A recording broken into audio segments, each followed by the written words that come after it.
The master levels? But they're impossible. You'd have to be the boldest, most insane squid in the sea to attempt them. Perfect. Pick me. Give me a chance and I'll show you what I can do. Pick me. Pick me. Right. Pick me. What? It's Pratchett. Don't worry. Fair. Yeah. I think a lot of stuff does involve World War II. I think there's also... I suppose Hiroshima's part of World War II, but I think that is a big one that I think... But, like, the weapons we made in World War II, the choices we made, the things that came out after World War II of following orders is no longer an acceptable reason for doing things that we consider immoral. See, now this is an interesting thing.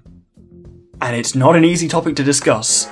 Positive impact of World War II, in terms of what we learnt about obedience and the rise of... Well, apparently I haven't learned a great deal about the rise of nationalism and fascism and stuff, but we have had peace. You could argue massively that World War II led to the European Union, which has then let whatever one thinks its issues may be, it has certainly led to the longest period where no country in Europe has been at war with each other ever. Mm-hmm. The longest period of sustained peace in Europe, so must be doing something right. And as I say, medicine progressed enormously after World War II because of horrifying reasons. Doesn't justify what happened. That's not saying a lot it's of it was done on Nazi science. We got to the moon. The moon rockets were based on the Saturn V's were not only based on Nazi design but also built by former Nazis. Super glue used to patch people up. It's a really interesting case study there of the Americans initially designed their rockets after the ones built by the Nazis and they didn't work. But when they actually got former Nazis in to help them build it, that's when they started working. It's a hard one to read into the morals of that particular thing. Of like... And sticking with medicine also, surgery. The most dangerous part of surgery is anaesthetic, and we learned so much about anaesthesia and how much it takes to kill versus knock out for a few hours from... the Nazi concentration camp, stuff. And most of what we understand about anaesthesia actually came from that because they kept beautiful records, which massively improved surgery and massively reduced the biggest danger of surgery. But we don't think of it that way because it's one of those horrifying things that we don't. So let's rephrase this as you're trying to. You get your one tweak, but it's what you're aiming for is the greatest net positive for humanity. What do you do? That's the thing, is it really depends what positive is. My version of positive is very different to other people's version. No, exactly. This is why it's an interesting thing to ask people, because there is no right or wrong answer, and there is no universal answer, and most people will give a different one. But, as I say, it is odd to consider the positive consequences of the Second World War.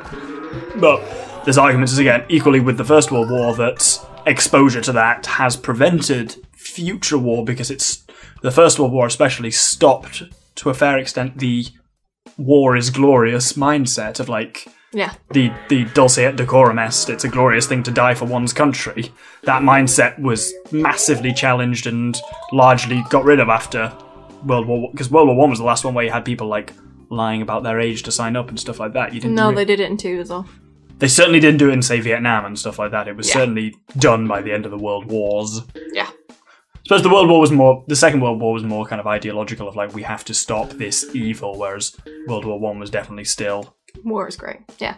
War is great, want to die for my country, want to fight and potentially die for my country, and then realising, turns out this is fucking grim. See, for me, if I wanted to do the best net good, I think that colonialisation is the worst. And treating people as slaves. And I'm not so European empires would be what you'd target. But I'm not quite sure how to stop it. And see, that's the thing. You've got to have that turning point to try and find it. I think Victoria and Albert would have been my best bet. Well, I hit that. They're more Columbus or someone like that. I mean, someone else would have possibly found. But with the whole Columbus thing, then came the African slave trade. Exactly. Yeah, that's the thing. That's you kill. So it'd be relatively easy to have a little nudge that kills Columbus early in his life. But I'd rather not do that because it's not about discovering, it's about treating people as commodities. Because these places were going to be discovered eventually. But if you could get it implanted in other people's mind that just because someone looks different doesn't mean they're animals or that's hard to do with a nudge, though, is the issue. A nudge, but a good conversation. Albert certainly came from a very... I'm not sure how much you can do that. Yeah. It's the whole thing of how much can you actually reasonably sway hearts and minds with a discussion with someone. He was very socialist. And he got Victoria to be quite socialist. Not as much as I would like, obviously, but he got... They were fairly socialist. Yeah. As a constitutional monarchy goes. And if I could do something to convince them that people of different colours, different races, are still people, as opposed to being... I think that probably qualifies as more than a nudge, I'd say. I don't know, I think it still might class as a nudge. But... Here's one for you. Grab your phone. Can I finish? Okay, you can finish. I thought that was it. No. Okay.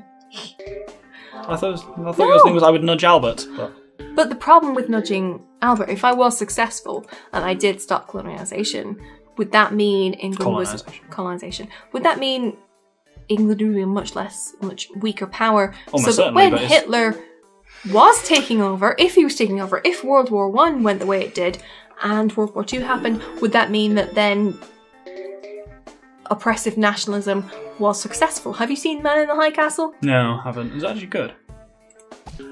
I can't say yes. I wish it was. It's really fascinating. It's got some really good ideas and it's really interesting. It was a book first, wasn't it? I think so, yes. I haven't read that. I need to read that. But the TV show is so disappointing because it's almost like a really bad TV show wearing a really good outfit. Or the other way around, because it's a really amazing concept. A really bad outfit running a really good TV show. Like a really good concept in a really bad outfit. Good concept, poor execution, basically. Yeah, it's... Everything it's dwelling on is really boring, but it hints at this really interesting, deep, well thought out world. But it wants me to care about these boring lives that I don't care about. But every now and again it hints at a deeper thing and I'm like, it's almost worth it to see how that's going to turn out and those weird little characters are going to do. But I don't care about the main character. I don't care how she's doing. I don't care if she's doing X or Y. Do you know what I care about? I care about finding out how, like, this state has working. I want to care about the political interplay between Germany and Japan. These are fascinating. But I don't see any of that because all I see is a few key players and their day-to-day lives. Yeah. And they're not even that key. It's very annoying. So, yeah. And that's the issue is, would I be doing far worse? Would I be validating... And the issue is the further back you go, the harder it is then to predict those kind of emergent consequences. But a part of me feels that colonization ruined so many lives, even if all of Europe was destroyed. I think you could argue it's still going today in terms of the legacy it's leaving as being... And police shootings and... everything about race relations, especially somewhere like the US, is still firmly based in ideas of colonial importance, and that was the origin of all those kind of ideas of we are better than you and that kind of stuff. Yeah. So maybe even taking that into account. I certainly agree that correcting the errors of colonialism is a noble aim, but my concern would just be how achievable that would be with a nudge. Yeah, fair. But maybe even just having a person of colour be introduced to Albert when he was quite young. Or Victoria. That's nudgeable. I'll allow it. And, you know, maybe that relationship at a young age would teach the importance of not seeing skin colour is so important. Yeah. But I don't think that would ever really get rid of the us versus them, which I That's the thing, I think that's just a fundamental part of humans, unfortunately. Yeah. But here's one for you. Are you aware of the story of Adolf Sax, inventor of the saxophone? I think so, but remind me. Many people have theorised that he must be responsible for something terrible in the future, or the saxophone is, because all the real-life evidence certainly looks like a lot of time travellers are attempting to kill Adolf Sax. Would you Google him for me? Wikipedia has a list of the reasons why he should have died before inventing the saxophone. It's wonderful. Fun fact for you, I'm pretty sure we studied him in my time travel philosophy course. Oh yes, I did a philosophy course about the theories of time travel. And people say philosophy is a joke subject. Do you think? Like, Did I think people say that? Absolutely. Do I think philosophy deserves that reputation? No, but do you think the philosophy of time travel would be meritable for its being a mess or being pointless? Because don't get me wrong, philosophy has a lot of pointless crap in it. It's one of the reasons I love it. Theory is one of those things where a lot of stuff that's theory is a kind of like, okay, so what would be the implications were this the case? I think philosophy doesn't look at those kind of questions just like, well, imagine if it was. It's like, no, this course specifically was essentially a critical thinking course. It was, okay, so doesn't really matter what the current physics is because that will change. What matters is what is a consistently, internally consistent world in which time travel is possible, and what does that mean? And it made some really high, difficult questions, because I don't believe time travel is possible, but it really made me have to argue, do you know what, fair, if time travel is possible, it has to be either one of two ways, and this, that, and the other, and it was outside my comfort zone. Time travel is possible, we just all do it forward at a constant rate. There's a whole argument why we view time as going forward. But, yes, what was his name? Adolf Sachs. Adolf as in Adolf Hitler with an E on the end, Adolphe. It's his PH, but you'll probably find him anyway. Sachs as in Google S-A-X. will always have me. Yeah. And it was really fascinating dealing with a lot of questions that are just, okay, you don't agree with X, but I don't care if you don't agree. Tell me whether or not it's possible with this, this, this. And it was really interesting to have to go through all of that. And it was very much, it was a logical consistency rather than... Fair. It's, in a lot of ways it sounds to me like an exercise in navel gazing, but... It's not for me, I don't think. I can understand why it's not, but it makes you much more accurate at questioning yourself and why you say X or Y. Oh, for God's sake, I did exactly the same stupid shot twice. And I'm about to do it a third time. Fuck off. Right, we've got Adolf Sachs up. Yeah. I believe, actually, if you scroll down, lists the ways in which he should have died. Go into early life. I believe there's a bullet point list on it. There you go. Read them out. Sachs faced many near-death experiences over the course of his childhood. He fell from a height of 3 floors, hit his head on a stone, and can barely stand afterwards. Fuck. At the age of 3, drank a bowl full of vitriolized water and later swallowed a pin. Sulfuric acid. Fuck. How did he survive that? Yes, quite. Continue. Burned himself seriously in a gunpowder explosion. Fell onto a hot cast iron frying pan, burning his side. Survived poisoning and suffocation in his own bedroom where varnished items were kept during the night. His parents were abusing him. Definitely parents were abusing him. I'm sorry, ringing a million things. Jesus. Is that all of them? Or is there more? No, there's more. We like to joke about I grew up in a Dickens novel. This man grew up in Well, I mean, yeah, it was he grew up in a true crime story. Here we are again. What was it? Is there any more? Was hit on the head by a cobblestone. Fell into a river and barely survived. His mother once said he's a child condemned to misfortune. He won't live. His neighbours called him Little Sachs, the ghost. But yeah, so how in the hell? Yeah, so the story is that in the future, saxophones are responsible for something terrible, and all of those things are the efforts of time travellers attempting to kill Adolf Sachs. To be fair, have you heard about young Adolf Hitler? What?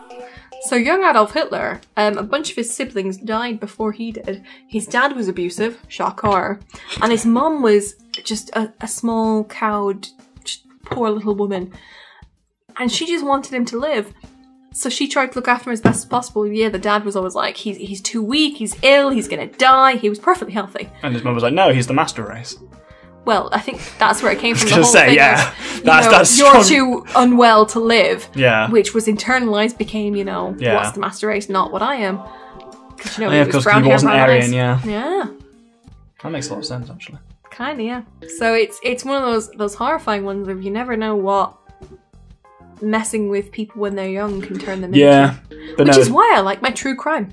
Definitely keep an eye on saxophones, because someone somewhere is trying to kill Adolf Sachs. Or else a lot. His parents were just a bit shit. Oh, yeah, with that too, but that's less funny of a story, innit? Sorry.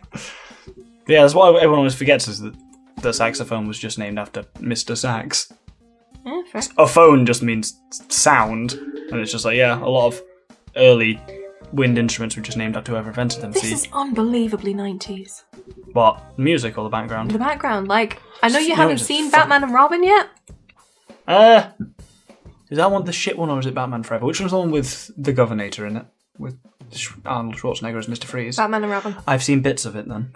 Yeah, it looks but like I've been that. very pissed, because I was told that's the only acceptable way to watch that film. No, okay. Do you know, I was astounded. My nieces and nephews loved that one. It was their favourite Yeah, Batman. but kids love some shit, though. They do. And to be fair, it is dreadful, but also amazing. Oh, you missed the purple. Oh, Master Who, what the fuck? What do I pay you for?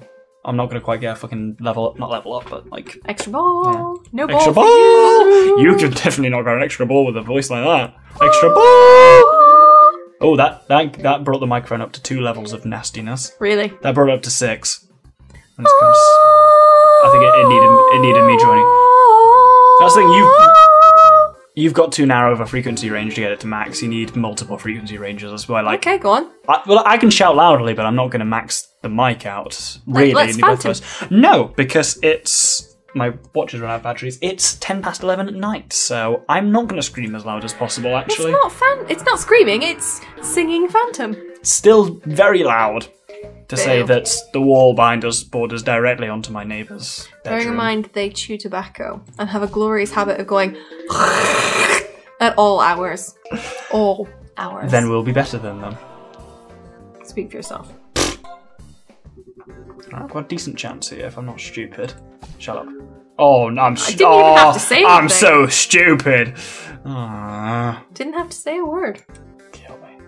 Nah. Prefer to let me live for torment. Oh, that's why couldn't I do that last time? Oh no, fuck. Then it wouldn't be funny. You've seen Who Framed Roger Rabbit, right? Nope. You know I haven't. I've forgotten, clearly. You know how many people I know whose first, not necessarily sex dream, but first thing they remember being sexually attracted to is Jessica Rabbit? A lot. Yeah, It's weirdly common. I can't say I see it, but I understand. I mean, she's going for sexy as much as you can in that. Yeah. Yeah, no, I get it. It just, again, she's so plastic. Fuck. Oh, no, wait. Right. Last ball. Oh. Wallop!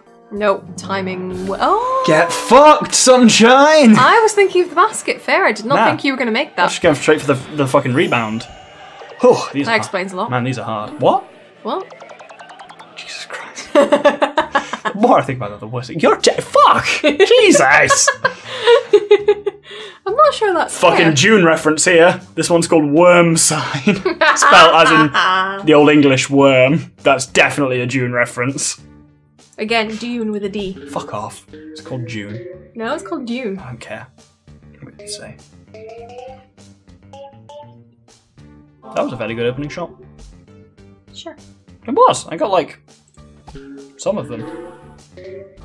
Come on, hit the green. Oh, what? Okay, that works No too. green for you. No, but I got Worm sign. worm sign. What's The likes worm of which sign? even God hasn't seen. Has What? never seen. Ah, fuck off. I've not got that far in the book yet. I've only seen that far in the film. So that wasn't bad, alright? Wasn't bad, but still wasn't correct either. Oh, fuck off. You're such a prick. Yeah, I don't know why I have friends either.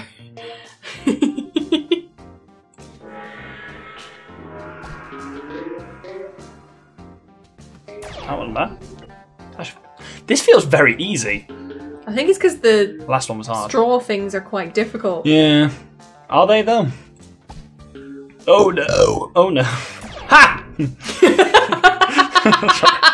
That was slightly dickish, but that was fucking fantastic. I'm glad you're happy, to Yeah, be perfectly honest. Me too.